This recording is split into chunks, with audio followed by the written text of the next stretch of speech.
Bonjour à tous, c'est Plein Champ et hier soir j'ai eu la chance d'aller voir Padre d'Angelica Lidl. Je ne connaissais pas son travail, je n'ai pas encore vu Madre, donc ça fera le sujet d'une autre vidéo parce que j'y vais dans quelques jours. Et je suis ressortie extrêmement bouleversée de ce spectacle. Padre et Madre sont un diptyque créé par Angelica Lidl où elle fait état de la mort de ses parents.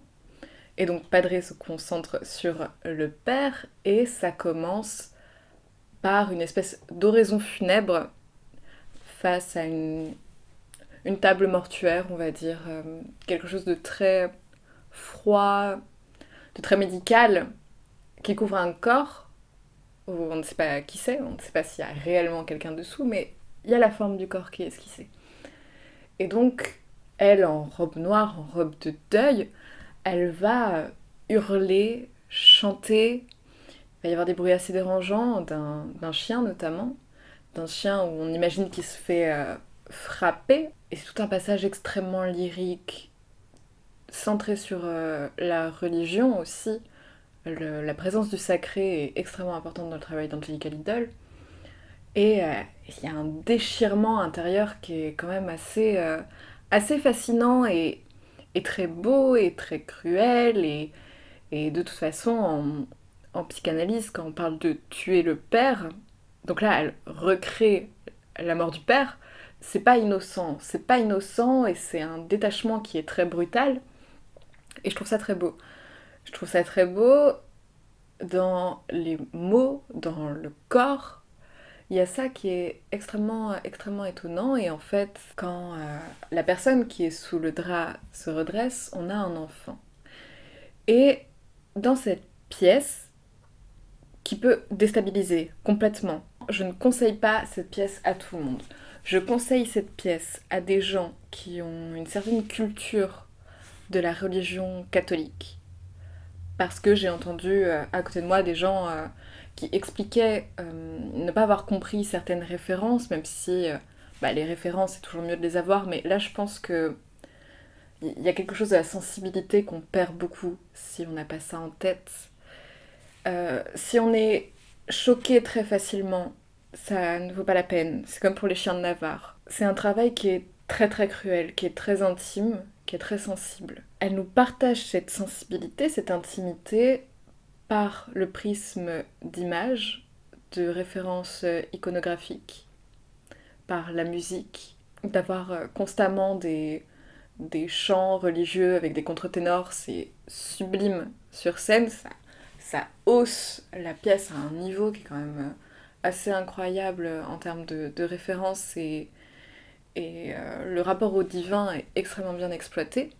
Et ouais, ça se déguste comme du Lars von Trier, c'est-à-dire que toutes les références religieuses, toutes les références à l'art avec euh, l'esthétique des gueules, toute cette référence au masochisme par le prisme de Deleuze dans une scène qui est magnifique avec ce tableau qui, je crois, est une iconographie de Jésus, d'avoir seulement les yeux avec la table des matières du livre de Deleuze, avec une musique religieuse qui est remixée de façon un peu techno, qui est vraiment magnifique. Et c'est une scène vraiment que je pourrais voir dans un film, quoi, en termes de montage. Il y a une notion esthétique dans ce travail, c'est pour ça qu'elle y fait tellement référence. Elle est éprise de tellement de choses qu'elle met ensemble. C'est pas un digeste, mais disons qu'on en ressort un peu secoué, quoi. Dans la beauté des images, il y a des figurantes qui sont des femmes qu'on peut qualifier d'obèses, parce qu'on a une donnée chiffrée, hein, je ne sais pas si c'est du tout leur poids, mais on a cette référence au fait qu'une femme sur scène ferait environ 200 kilos. D'avoir Angelica Lidl qui est très fine, avec un corps très stressé, très angoissé, très névrosé, d'avoir ces femmes-là qui sont juste figuratives et images de Madone, Il y a une esthétique aussi du trop plein qui est extrêmement bien exploitée et aussi de la transgression esthétique parce que c'est des corps que normalement on ne regarde pas. Toutes les références à un art oratoire, que ce soit la parole et donc le théâtre, tout le côté métathéâtral est magnifique dans la recherche de l'incarnation. Qu'est-ce que ça veut dire qu'incarner? Est-ce qu'une parole peut rendre quelqu'un enceinte? Il y a quelque chose aussi comme ça de l'art comme manière de se sauver, comme rédemption, le terme est utilisé dedans, mais aussi comme un échec perpétuel. Et on reste comme ça dans la notion de vie et de mort, d'amour. Toutes les références sexuelles sont très crues. Le rapport au masochisme, avec le contrat masochiste à la fin de la pièce. Qu'est-ce que ça veut dire? Qu'est-ce que ça veut dire d'aimer souffrir? Qu'est-ce que ça veut dire d'aimer souffrir sur scène? Il y a aussi quelque chose comme ça d'une réflexion sur son propre travail, je trouve.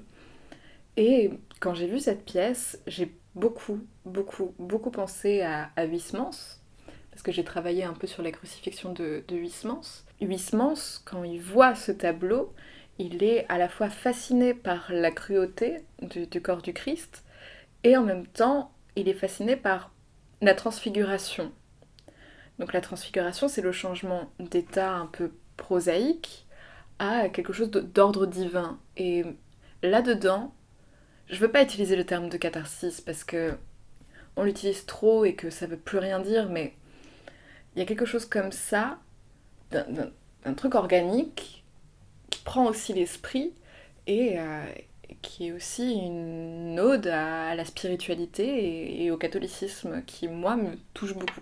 Dans le texte, au bout d'un moment, le seul homme sur scène qui a un côté très messianique et qui en joue beaucoup avec son accent, avec sa présence scénique, avec ses cris, avec ce déchirement. Il y a vraiment quelque chose dans les personnages d'un déchirement absolument incroyable et tragique en fait. Ça fait aussi penser à Sioran finalement. C'est pourquoi on est là, pourquoi on est né, en vouloir à sa famille, en vouloir à ses parents. Il y a quelque chose de ça et il y a aussi quelque chose d'Artaud, d'Antonin Artaud, dans le théâtre de la cruauté, d'avoir des passages où on ne comprend pas, mais où la symbolique compte plus que le sens. Et que la performance vaut plus que la parole qu'Angelica Liddell décrit comme un échec. Et donc, il y avait ce passage que j'ai trouvé magnifique. L'art est au service de l'irréprésentable, l'apparence détruit le monde. Et on voit bien dans son épuration de plateau, dans le fait de ramener un âne sur scène pour faire une espèce de rituel, d'offrande, avec des colombes. Il y a quelque chose de l'image où, quand on a l'image, on n'a plus la parole, et quand on a la parole, on n'a plus l'image.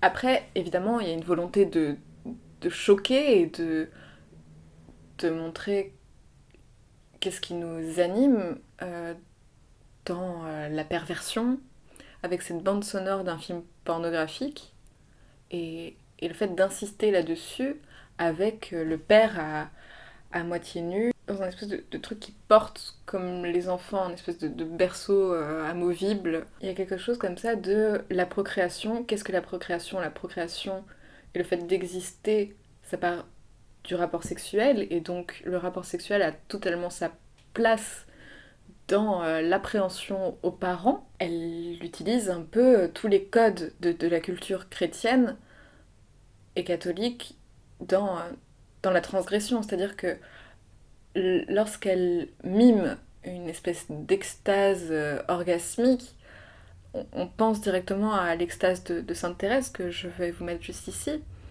Et il y a quelque chose à la fois du je me donne à l'homme qui est avec moi, et en même temps je me donne à Dieu. On est sur différentes formes d'extase, et elle reste toujours sur ces deux principes-là, à la fois la relation à l'autre qui est l'homme et donc qui est le père, et ce rapport à Dieu, Dieu qui est aussi une forme de père. Je vais pas parler des scènes les plus choquantes parce que, en termes de symbolique, elles sont assez faciles à deviner et parce que je pense qu'il faut voir la pièce parce que sortie de son contexte, ça n'a pas d'intérêt. Juste le moment où elle urine dans un flacon et où elle transvase le liquide dans un autre récipient qui contient un, un colorant rouge, où elle le met en offrande à la mer en fait, parce que ce tableau fait penser à l'affiche en fait du spectacle de Madré. Je pense que c'est le même, je crois. Donc j'espère ne pas me tromper, mais d'avoir à la fois sa propre urine qui est ce qui sort de notre corps, qui est ce qui est lavé, et donc qu'on peut trouver sale, de le mettre en offrande à la mère qui est décédée dans du liquide rouge qui fait penser à du sang, il y a une dimension un peu sacrificielle de je me tue aussi pour ma mère. Bref, c'est un travail qui m'a vraiment marqué. Ça se joue jusqu'au 9 février, je crois, au théâtre de la Colline. N'y allez pas si vous êtes trop sensible et choquable facilement, mais si vous avez envie de voir une pièce bouleversante sur les rapports familiaux et surtout une pièce religieuse qui se fait peu, avec une dimension sacrée incroyable, je vous conseille cette pièce. Merci au Théâtre de la Colline de m'avoir permis de voir ça et j'ai hâte de voir Madré. Si vous avez aimé cette vidéo, vous pouvez la liker, la commenter, la partager. Dites-moi ce que vous en avez pensé aussi. Donc moi je vous dis à bientôt pour une nouvelle vidéo sur le théâtre.